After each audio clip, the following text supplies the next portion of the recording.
Bonsoir à tous. Salut Nico. Salut Jean-Pierre, salut tout le monde. Moi, je suis très content parce que ce soir, il me semble que l'on va en Ariège. Coucou, qui c'est qui est là? C'est toi, Alain? Coucou Jean-Pierre, c'est Alain, oui. D'Ariège, dans l'Ariège.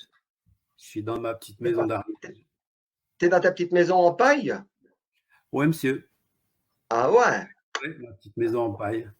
Ma maison avec un de petit, cochon, avec un petit jardin, avec des avec un poules, petit- avec des avec canards, des des poules. arbres, avec C'est tout. dommage que t'aies pas ramené les poules avec toi, ça aurait été sympa. Ouais, c'est vrai. Ouais, les canards, ouais. Oui, non, il y a les œufs si tu veux, mais pas plus. T'as des œufs à nous présenter, ouais. En Ouais. tout cas, donc, Alain Potampidon. Voilà. Comment c'est connu, Alain, il y a un certain nombre d'années, me semble-t-il. Oui, il y a plus de 30 ans, je pense. C'est C'est possible, ouais. Oui. Ouais, On s'est rencontrés au pied d'un instructeur qui s'appelait Yvan Amar. ouais, Et on se retrouvait régulièrement. Au début, on s'est retrouvés régulièrement avec lui, devant lui, à Moadim. ouais. Et puis on se trouvait sympa de discuter ensemble. Et je suis venu chez toi, tu es venu à la maison, on s'est pas C'est mal, ça. on a fait des choses. T'as Tu même fait des choses à la maison. as même fait une chose qui m'a assez sidéré, c'est que tu as fait un stage de taille des arbres avec moi. Mhm. Il C'est y a eu vrai. un stage de taille qui avait été organisé à la Boule. Et il y avait un autre de tes copains d'ailleurs qui était là Pierre aussi. Achache de Oui, Grenoble, oui. oui, c'est ça, ouais. Et tous les deux, vous étiez là avec le sécateur devant les arbres. C'était assez impressionnant pour moi.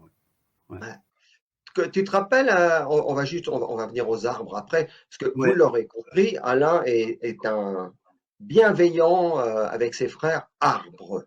Voilà, le frère des arbres. Oui, c'est pas mal de te présenter comme le frère des arbres. Hein? Ouais, Ah, je pensais sympa. pas le petit, le grand frère, mais voilà. Mais en tout cas, frère des arbres, ça me plaît beaucoup pour Alain. Tu te souviens, donc, moi, Dim, tu m'as raconté une anecdote hors micro tout à l'heure. Oui, c'était pas tout à fait à Modim, c'était quand tu étais venu nous voir et on était allé boire un verre au bistrot Ouais, du village et, euh, et tu t'essuyais les yeux. oui. Et tu t'essuyais les yeux, c'est pas comme on s'essuie les yeux quand on pleure, mais tu t'essuyais les globes oculaires. Et j'ai un Ah oui. souvenir très ému de la tête du patron du bistrot quand il te Ah ouais. regardait t'essuyer les yeux régulièrement. Tu faisais ça tout le temps, toutes les 2 minutes, tu passais un Oui, mouchoir sur tes yeux. Et il vraiment, là, collait, ouais. c'était pas mal. Ouais. C'est une manière très poétique pour se rincer l'œil, a-t-il dit. Ouais, pas mal. Voilà. Ok. Bon, si on allait au cœur du sujet, on va Mhm. creuser sous l'aubier, on va aller voir un peu plus profond dans les racines. Qu'est-ce que, qu'est-ce que tu... Allez, oh, une question comme ça. Qu'est-ce que tu as fait de cette vie, en fait, Alain? J'ai vécu cette vie dans l'intimité des arbres. Je vais le dire comme ça. Ouais. Ça s'est fait doucement, progressivement, mais je suis devenu, oui, petit frère des arbres. C'est plutôt bien trouvé parce que je me trouve vraiment en amitié avec les arbres. Et ça a commencé très tôt. Ça a commencé quand j'étais enfant. Il y avait dans le jardin de mes parents, il y avait un très grand pommier qui Mhm. était un terrain de jeu pour mon frère et moi. On jouait toujours dans cet arbre, sous cet arbre, avec cet arbre. C'était vraiment notre compagnon de jeu. Et quand on a dû partir de la maison, j'ai passé des heures et des heures à le contempler pour être sûr de jamais l'oublier. Et Ah, c'est beau. je savais pas pourquoi. C'était pour moi, c'était juste garder un souvenir de l'endroit, tu vois. Mhm. Et puis c'est parti. Je suis parti. Après, on est parti habiter en forêt, ce qui n'était pas plus mal. Et puis Mhm. après, j'ai fait d'autres choses, mais ça m'a rattrapé. Ça m'a rattrapé et ça m'a plus lâché. Et tu te rappelles le déclic? Alors, tu nous parles de l'origine, un peu de la genèse, des impressions que tu avais avec l'art, mais le déclic qui t'a orienté, parce que ce que je pourrais préciser là, c'est que tu as écrit nombre de bouquins qui ont été notamment publiés chez Actes Sud, Ouais, hein, ouais. des livres un peu très spécifiques quand même autour du figuier, je crois, c'est ça? C'est ça, ouais, des monographies sur l'arbre, ouais. Mais Et des monographies. ma porte d'entrée, ça a été l'arboriculture. Et Mhm. le déclic s'est fait au cours d'une conférence à Toulouse. J'étais tout seul à la maison. Ouais. Samedi en début d'après-midi, j'ai une de mes amies qui est passée et qui m'a dit, je vais voir une conférence d'Étienne Lacombe, est-ce que tu as envie de venir? Je ne savais pas ce que c'était, je ne connaissais pas cet homme. Et je suis ressorti de cette conférence où il parlait des arbres fruitiers en me disant, ben voilà, ça y est, je sais ce que je veux faire et c'est ça que je vais faire. Ah ouais, Ça ne m'a pas lâché. Ouais. une vraie transmission, là, comme ça, dans une Oui, conférence. ouais. C'était un mec qui parlait des variétés anciennes d'arbres fruitiers, en disant que bon, tout ce qu'on raconte à propos de ce patrimoine fruitier qu'on a hérité de loin. Et donc, c'est parti des pionniers qui faisaient l'inventaire des variétés locales. Et ils disaient c'est des variétés qui sont meilleures, qui sont plus résistantes aux maladies. Enfin, ils faisaient une très bonne pub de ces variétés-là. Et j'ai dit, ben voilà, je vais être arboriculteur. Et c'est parti à partir de là. Ouais. Et donc là, ça s'est concrétisé comment? C'est quoi les étapes qui ont suivi cette confirmation? Eh ben, les étapes qu'on suivi, j'avais une petite ferme et j'ai planté un verger. Mais comme je voulais un verger avec des variétés locales d'Ariège, j'ai tout de suite fait un inventaire. J'ai eu des aides de la Chambre d'agriculture qui m'a donné des aides pour sillonner le pays, aller voir les gens, aller voir les pommiers, leur demander ce que c'était, ramasser des pommes, ramasser des greffons et constituer une pépinière comme ça. Et ça a duré une dizaine d'années. J'ai rencontré Evelyne Le Terme, j'ai rencontré tous ces gens qui étaient dans des démarches de conservatoire. Et après, en Ariège, on a initié une sorte de conservatoire, mais il ne s'agissait pas d'enfermer les arbres dans un conservatoire, justement, de faire une sorte de ghetto pour vieux arbres, mais au contraire de les dispatcher, de les diffuser et de les mettre chez les particuliers. Donc on a eu à un moment un listing, on savait où était telle variété, mais il n'y a pas eu de structure pour conserver, mais au contraire redonner ça le plus possible à ceux qui pouvaient s'en occuper. Redistribution, les sortir de la maison de retraite. Ouais, c'est ça, tu vois. Et surtout dire, ok, maintenant il y a un patrimoine qui est d'une grande richesse. En pommier, il y a plus de 2000 variétés en France. Mais si elles ont cette richesse, c'est aussi parce qu'il y a eu justement, c'est ça qui était bloqué. Il y a eu une dynamique d'évolution des variétés fruitières par les paysans. Quand ils trouvaient une bonne pomme dans un coin, ils prenaient un greffon, ils le greffaient, et puis ça se multipliait localement. Et puis on donnait le nom qu'on voulait. Et voilà, on donnait le nom qu'on voulait. Et on trouve combien de pommes aujourd'hui sur un étalage de supermarché? Ouais, on en trouve, je crois, 5 ou 6, mais elles ont pratiquement toutes les mêmes géniteurs, les mêmes origines. On recroise toujours les mêmes avec les mêmes. Donc c'est très très pauvre. Très pauvre, oui. Ouais. Moi, je voudrais en venir, Alain, à la taille douce, parce que c'est l'intitulé des accompagnements que vous faisiez. Oui. Il y a beaucoup écrit autour de ça.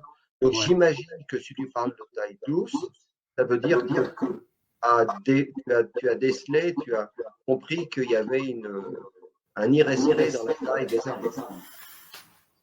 Ouais, ça a commencé très tôt quand j'ai fait ma formation d'arbo à Moissac. J'ai fait à peu près comme on me disait. Et au début, je le faisais bien parce qu'on m'expliquait ce qu'il fallait faire et je suis pas bête, je faisais ce qu'on me disait de faire. Et puis, plus ça allait, on a eu beaucoup de pratiques. On était souvent dans les vergers, en particulier à tailler. Et plus ça allait, moi, je comprenais ce qui se passait. Et un jour, le moniteur m'a dit, écoute, toi, t'es pas tout à fait normal parce que les autres font des progrès et toi, plus ça va, plus tu tailles mal. Et moi, je savais pas pourquoi, mais je savais juste que je comprenais pas la logique de l'histoire. Je comprenais pas par rapport à l'arbre, par rapport à ce qu'il était, par rapport à sa dynamique. Je comprenais pas. C'était impossible. Et ça m'a pris du temps de trouver mon chemin vers ce que j'ai appelé après la taille des arbres libres. Bon, c'est plus populaire taille douce, mais pour moi, c'était surtout ça, quoi.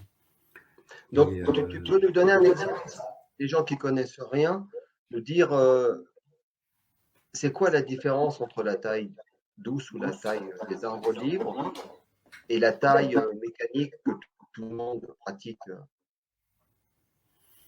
La taille, on va dire, conventionnelle, habituelle, ça consiste à contrôler au maximum. Mais ce qu'on contrôle, c'est essentiellement le gabarit de l'arbre. C'est essentiellement dans les vergers, c'est essentiellement son gabarit. Il ne faut pas qu'il soit trop grand parce que après ça coûte cher d'aller cueillir les fruits, les échelles et compagnie. Et la taille dite douce, ou en tout cas la taille des arbres libres, ça regarde l'arbre dans sa dynamique. C'est-à-dire qu'un arbre, c'est un être qui est en permanence en déploiement, en développement, en croissance. Un arbre n'arrête jamais de grandir. Un arbre n'arrête jamais de rajeunir sa structure, de renouveler sa structure. Et en même temps, il y a des parties mortes qui sont annulées, qui font du bois mort. C'est tout à fait normal. Et dans la taille conventionnelle, on essaye d'empêcher la dynamique de l'arbre. On y arrive assez bien d'ailleurs. Ah, ouais. Donc, c'est des raisons quand même, pas forcément formulées, mais assez économiques et pragmatiques. De faire ça, oui, bien sûr. Toutes les tailles sont des adaptations de l'arbre au modèle économique dominant. Ouais. Ça ne marche pas toujours très bien d'ailleurs. Si on l'étudie d'un peu près, c'est complètement contre-productif. Mais c'est intéressant pour les banques. Bien sûr. C'est très cher. Ouais. Oui, Julien a dit on accompagne, on ne contraint pas. C'est ça. Tout à fait, oui. On accompagne, on ne contraint pas. C'est une belle formule. Et du coup, on rentre soi-même dans cette dynamique. Moi, j'ai l'impression de comprendre le langage de l'arbre. Alors justement, à propos du langage de l'arbre, tu n'es pas sans savoir qu'il y a énormément de livres un peu best-sellers qui parlent justement On a beaucoup parlé tous les deux dans nos rencontres, Nico. On a beaucoup parlé, moi j'aimais bien parler avec Alain de l'intelligence qu'il y a interrègne entre les acacias et les gazelles en Afrique du Sud. Ah oui, c'est merveilleux. Tu m'avais expliqué beaucoup de choses à l'époque. Voilà, c'était tout à fait nouveau pour moi et ça m'a ouvert plein de perspectives. En tout cas, pas forcément vécu, mais ça m'a ouvert des interrogations et puis aussi une forme de respect à l'égard de cette intelligence globale. Ouais. Donc, je te remercie pour ces rencontres. Ça fait longtemps qu'on ne s'est pas rencontrés d'ailleurs, mais on renoue là à travers le temps d'une bière et on va se retrouver. C'est vraiment très chouette. Ouais. Donc, je veux dire, qu'est-ce que tu as envie de dire? Est-ce que tu as envie de dire des choses? Parce qu'aujourd'hui, on parle de la communication racinaire, on parle beaucoup de ces choses-là. Des fois, je me demande s'il n'y a pas un peu d'anthropomorphisme. Ouais, un peu, un peu comme tu dis. Ouais. Oui. Je sais pas comment aborder ça, comment prendre ça. Ouais. C'est vrai que c'est tout à fait salutaire qu'il y ait des gens qui commencent à s'intéresser au fait que cette forme de vie a une intelligence qui nous dépasse. Les arbres sont capables, ils savent quand tu es à côté d'eux, ils ont des oreilles, ils entendent. C'est assez étonnant, mais comment ils entendent? Ils n'ont pas d'oreilles, ils n'ont pas de cerveau, ils n'ont rien. Et donc, il y a ce truc-là. Donc, il y a même des gens qui font de la comment ils appellent ça, la neuroscience des arbres, enfin des trucs où on se lance vraiment dans la même, tu vois, dans les mêmes impasses qu'avec les humains, moi je trouve. Oui. L'impasse des humains, c'est d'avoir confondu le cerveau avec la conscience. Absolument. Bon, enfin voilà. Absolument. C'est un autre débat. Oui, c'est un autre échange. Mais on fait la même chose avec les arbres. Oui, c'est ça. On fait la même chose et on fait la même chose. On va dire que même dans cette démarche de reconnaître aux arbres des qualités, des capacités, des habiletés, ils sont capables même d'anticiper, ils sont capables de prendre des décisions. Ils sont capables de faire des choses complètement étonnantes, de lire à leurs copains, faites gaffe, il y a des gazelles qui sont en train de tout ratiboiser, ils sont capables de... Récemment, j'ai appris qu'il y avait des arbres des fourmis qui protégeaient les acacias contre les prédateurs, les herbivores qui venaient bouffer les feuilles. Et en échange, elles leur donnaient du nectar. Il y a des chercheurs, ils ont toujours des idées merveilleuses, ils se sont dit, on va protéger les arbres, comme ça, il n'y aura plus d'herbivores qui vont venir les dévorer. OK ? C'est ce que fait les arbres. Ils ont dit, bon, on n'a plus besoin des fourmis. On s'en fout des fourmis. Et ils ont arrêté de leur donner du nectar extrafloral. Et les fourmis crèvent. D'accord, ouais, bah, c'est Non, non, bien. les fourmis ne crèvent pas. Elles ramènent des pucerons et l'arbre se fait dévorer par les pucerons. Ah oui, oui, oui, ah oui, d'accord. Donc, encore une fois, on intervient On absolument. intervient On brise la chaîne de causalité intelligente, en fait, C'est ça. pour recréer une autre causalité. Oui, oui, c'est ça. C'est ça. Et donc, si tu veux, il y a un moment dans ce parcours que j'ai eu, moi, d'intimité avec cette intelligence-là, où quand j'approche un arbre, je suis en contact avec cette intelligence. J'ai pas des messages, des arbres qui me disent de ci, qui me disent ceci, qui me disent cela. C'est pas comme ça que ça se passe chez moi, en tout Ah, cas. c'est pas du channeling? Non, c'est plus une forme d'empathie. C'est une Ouais. forme d'empathie. Je comprends ce qui se passe. Je comprends ce qu'ils font. Je comprends ce qui se passe. Est-ce que du coup, tu as des rituels qui me prennent un petit peu, là, tu nous as un petit peu répondu, mais est-ce que tu as des rituels aussi qui peuvent être un peu étonnants, quoi, qui, selon toi, dans ton ressenti à toi, aident un arbre à mieux pousser? L'amour? Oui, oui, Ah oui, de toute façon, c'est ça, quoi. Tu vois. J'ai un ami qui a un verger extraordinaire euh, que j'ai planté avec lui. Et puis, moi, j'ai suivi, pendant 20 ans, j'ai suivi l'évolution de son verger, qui aujourd'hui a 20 ans. C'est-à-dire que 20 ans, c'est l'âge auquel on arrache les vergers conventionnels. Parce qu'on est dans des impasses et que la seule chose qu'on sait faire, c'est tout arracher et recommencer. Et son verger, aujourd'hui, produit plus que les vergers conventionnels qu'on arrache maintenant.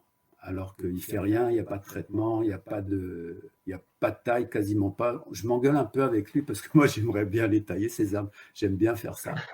Il ne veut pas, il ne taille pas. Mais il a raison, ça déborde de fruits. J'y suis allé à l'automne, là. J'avais l'impression que les arbres étaient en train de danser. Ils balançaient des fruits partout. Allez-y, servez-vous. C'était cette impression-là que j'avais. De joie dans ce verger qui était magnifique. Et ce mec, il est amoureux de ses arbres, ça c'est clair. Et il y a des arbres, alors sortis des fruitiers, il y a des arbres un peu remarquables que tu vas visiter de temps en temps en Ariège ou t'as eu. Ouais. Oui, oui. J'ai commis il y a un petit moment déjà un inventaire des arbres remarquables d'Ariège. Mon idée, c'était de trouver des ambassadeurs qui viennent parler de la cause des arbres. On a fait une expo avec ces arbres-là et c'était assez marrant parce que les gens qui venaient visiter, y compris les politiques, les premières expos, il y a des politiques qui sont venus, ils reconnaissaient les arbres qui étaient à côté de chez eux. Et là, il y avait quelque chose qui s'enclenchait dans l'enfance, dans le souvenir, dans des choses comme ça. Donc l'idée, c'était celle-là. Et bon, ça a marché, ça n'a pas empêché les massacres, mais voilà, ça a été un moment où les arbres, c'était pas une histoire de faire un livre des records des plus vieux, des plus ceci, des plus cela, mais on va dire des remarquables, c'est ceux qu'on voit, qu'on trouve beaux et qui touchent. C'est ça l'idée, quoi. Donc, Oui, ben moi, c'est pas l'idée non plus générale qui consiste à trouver l'arbre le plus vieux, le plus gros, le plus. Mais c'était l'arbre qui te touche. Bon, alors souvent, un arbre qui te touche, il a quand même une histoire, forcément. Enfin, ouais. Tu vois, moi, par exemple, je suis en tant qu'aveugle professionnel, ouais. j'ai un vrai plaisir, mais vraiment quelque chose de charnel, à toucher les arbres quand ils se sont emmêlés avec la pierre. Ah Tu sais, oui, ah oui. bon, moi j'ai beaucoup vu ça dans les jungles, au Cambodge, en Inde, dans les cités anciennes, toi, ou les temples anciens. Et tu sais plus, toi tu touches, Nico, et tu sais plus trop ce qui est de la pierre que de ce qui est de l'arbre, quoi. C'est évident. J'ai vu ça en Corse aussi avec Eva, là, il y a quelques années. Oui, oui, oui, oui. Oui, oui. On a Il ici. épouse, quoi. Ah, Il ici, épouse. ils épousent la pierre, oui. Oui, oui, C'est oui, ça, ils incluent, enfin voilà, oui, oui, oui, oui, ils l'englobent, ils incluent, ils se posent avec, ils sont avec, ils sont vraiment complètement J'ai avec. une petite anecdote, là, je vais en profiter, ben, je te ferai voir, Nico. Je ne sais pas si je t'ai montré. Là, on est en Ardèche à la Boule, et quand on monte à la cabane où ma fille va souvent séjourner, J'avais tiré des cordes pour me guider un peu, parce que c'est très compliqué. Il y a ce qu'ils appellent des files, ici, des terrasses. Et je me suis cassé tellement souvent la gueule. Tu te souviens de mon jardin, et du jardin de Marie et de moi. Et c'est quand même assez sauvage et assez escarpé. Et je suis quand même tombé un jour de 2,50 m sur le dos. Toi, 2,50 m plus bas, ça fait un drôle d'effet. Et donc voilà, j'avais tiré une corde. Et la corde, ça doit faire, je ne sais pas exactement, mais 15, 16, 17 ans. Et elle est toujours là, sauf qu'elle est bouffée. Il y a un endroit, elle passe devant un châtaignier, et hop, et elle disparaît. Tu suis la corde, et d'un seul coup, il n'y a plus de corde, et elle ressort de l'autre côté. Et quand Leïla était petite, je disais, attention, ne reste pas devant l'arbre, ne reste jamais devant l'arbre, il va t'absorber. Il a une grande bouche que tu ne vois pas, mais il Ils va ne te peuvent pas manger. pousser, ils peuvent pas repousser. Ils sont obligés d'inclure. Ils ne peuvent pas repousser. S'il y a quelque chose qui est à côté, ils ne peuvent pas le repousser. Donc la seule C'est intéressant, ça. chose qu'ils savent faire, c'est de l'inclure. Ils ne peuvent pas le repousser. Disons, ce n'est pas les êtres humains. Hein. Non, c'est un autre fonction. Les êtres humains, dès qu'il y a un truc qui nous emmerde, on essaye de le contourner, on essaye de s'abrutir pour pas voir la situation. Non, ils peuvent pas. Ils peuvent que inclure. Donc ils prennent avec, ils se mettent avec. Alors ça peut être grave si la corde elle fait le tour, il va s'étrangler parce qu'il essaye de l'inclure. Mais du coup, mais si c'est sur le côté, il peut la prendre, il n'y a pas de problème. Ouais. Vas-y. Il y a au Jardin des Plantes à Toulouse, il y a un très gros platane à l'entrée du Jardin des Plantes avec un banc qui fait le tour du platane. Il a déjà à moitié mangé le banc. Il a fini par rejoindre le banc. Il est en train de le manger. À Albertville, je suis tombé sur un panneau stop entièrement dévoré par un arbre aussi. Par exemple. Il y a Julien qui me dit d'en haut là, de la régie, de sa tour de contrôle, que les arbres sont doués de proprioception. Et j'avais entendu dire effectivement que si tu mettais un arbre, c'est in vitro, je crois, non? Tu le mets pas dans le bon sens, il va se remettre debout. Ça vous dit quelque chose, ça? Si on le met. Enfin bref, je ne sais plus trop ce que j'avais entendu dire, mais ça te dit quelque chose que les arbres sont doués de proprioception? Ou faut demander à Julien de descendre pour nous donner 2 explications? Ils connaissent la verticale. Oui. Donc, ils savent s'orienter sur le rayon de la Terre, ça, ils connaissent. Il paraît qu'ils la retrouvent, la verticale. Si tu les mets de traviole, ils retrouvent la verticale. Oui. Mais ils ne se redressent pas. Si tu veux, ce que tu as mis de traviole, c'est de traviole. Et pour retrouver la verticale, il va faire des nouvelles branches à partir de ce tronc qui est incliné, qui, elles, vont être verticales. Donc, tu peux avoir un tronc qui est couché, 1, 2, 3, 4, 5 rejets qui, eux, sont parfaitement. Qui vont repartir. Oui. D'accord. Complètement, oui. Mais ce qui est le plus extraordinaire, moi, je trouve, c'est la graine qui pousse dans 2 directions opposées. Tu mets une graine dans la terre, elle commence à pousser vers le bas. La première chose, c'est de se connecter avec la terre. Donc, elle ne sort pas encore, tu vois encore rien, mais la connexion avec la terre, elle se fait. Une fois que la connexion est faite, on peut monter vers le ciel. Il faut se connecter à la terre avant de monter vers le ciel. Ouais, c'est le travail que les humains doivent faire, tu vois, en fait. Hein. C'est un très bon enseignement. Alors moi, j'avais été stupéfait. J'étais à, je sais plus où, pas très loin de Marseille un jour, avec des amis que tu as connus, Jérôme et Marie-Jo. Et on était dans un parc et il y avait comment je vais expliquer ça? Les arbres étaient au-dessus de nous et il y avait comme on pourrait dire une falaise, voilà. Et on voyait en fait le dessous des arbres, c'est-à-dire qu'on voyait les racines. Mais là, je te parle il descendait au moins à 20 mètres, quoi. C'était prodigieux, mais c'est prodigieux. Est-ce que je dis une connerie ou pas? Quand on voit un arbre qui mesure 20 mètres, on peut dire qu'il y a combien de profondeur de racines en dessous? C'est colossal, je crois, non? Il y a au moins 10 mètres en dessous, quelque chose comme ça. Oui, pas forcément. Ça dépend s'il peut descendre ou pas. C'est vraiment. En fait, les racines, il y a l'ancrage, bien sûr. Il faut descendre pour chercher de l'eau, pour chercher des minéraux. Mais apparemment, en fait, c'est comme un bateau. Donc, il faut à l'est. Donc, c'est ce qui est fondamental pour l'arbre quand il est installé comme ça, grand. Il faut qu'il est à l'est je sais plus combien c'est de tonnes qu'il faut avoir pour qu'il tienne, mais il tient de la terre entre ses racines pour tenir debout. Oui, C'est bien sûr, de la terre et des pierres. Ouais. de la terre et des pierres. Ouais. Ouais, ouais. Oui, donc il a une intelligence. Ah ouais, il aurait.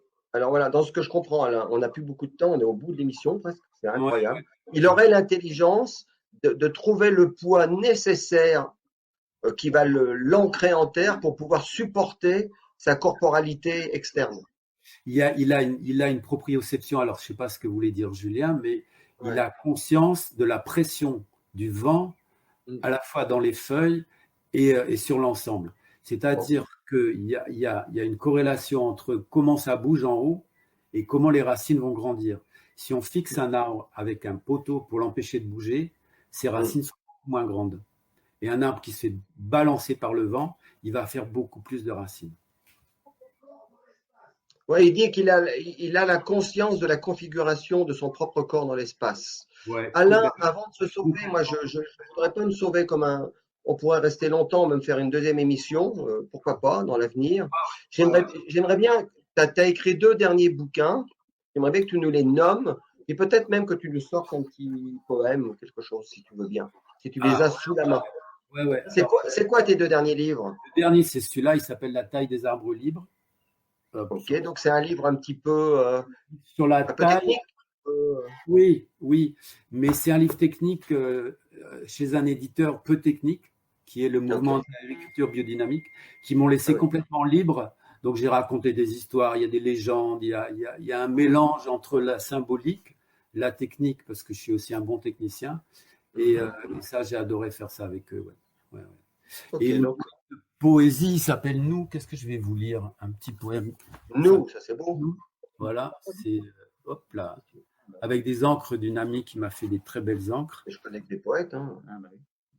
Alors, tu es un poète en devenir. En devenir. Ah, ben je vais te lire Nous. Voilà. Nous sommes les chasseurs inutiles.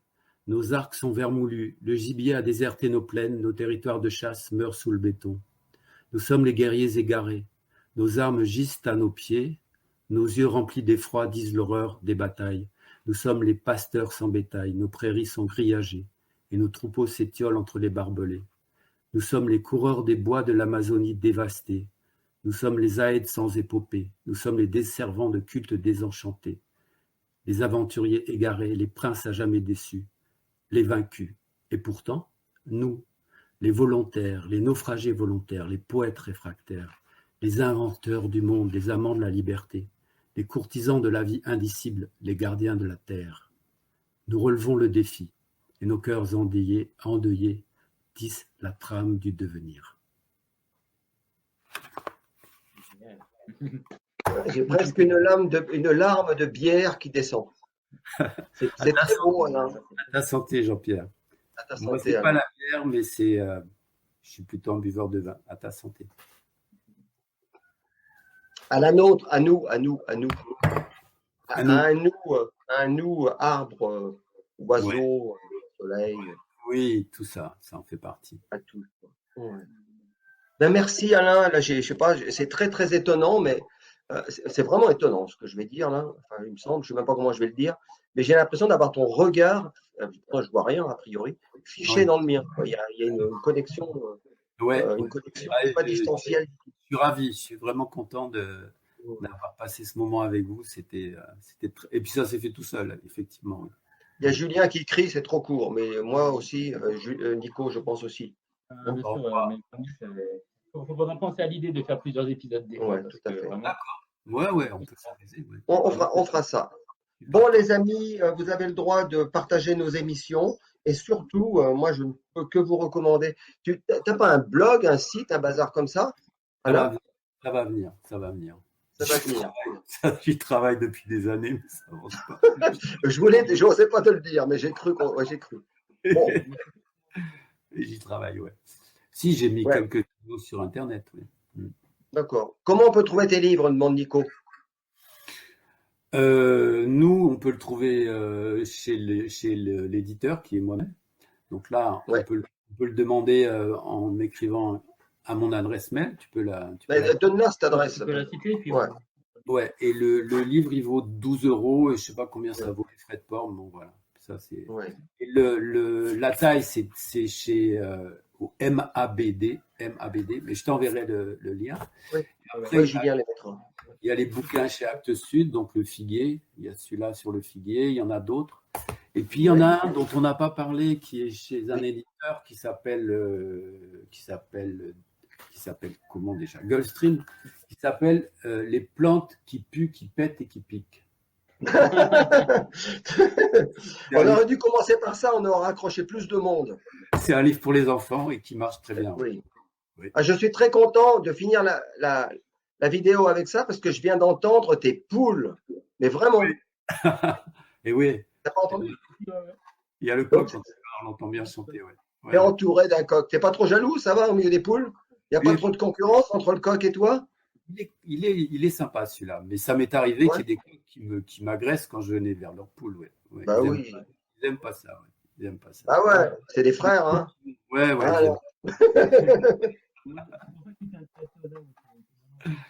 C'est vrai. Il y a moins de concurrence. Merci beaucoup à tous. Et puis, n'hésitez pas de partager ces émissions.